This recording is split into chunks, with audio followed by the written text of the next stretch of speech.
রাজশাহী বিশ্ববিদ্যালয়ের দুই সমন্বয়ক নতুন ছাত্র সংগঠন বাংলাদেশ গণতান্ত্রিক ছাত্র সংসদ থেকে যুগ্ম আহ্বায়ক মেহেদী সজীব ও যুগ্ম সদস্য সচিব সালাউদ্দিন সংবাদ সম্মেলন করে পদত্যাগ করেছেন।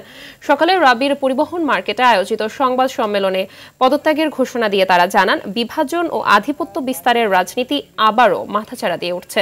জনগণের আকাঙ্ক্ষা এবং জুলাই বিপ্লবের প্রেক্ষিতে কাঙ্ক্ষিত বৈষম্যহীন ও আধিপত্যবিহীন দেশ এখনো বাস্তবায়ন করা যায়নি।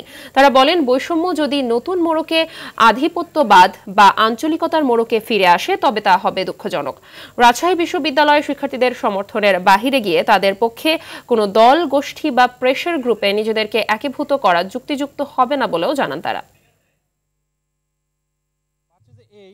তারা যখন প্রস্রাব করে দিয়ে ঢাকার বাহিরে এসে বিকেন্দ্রিক একটা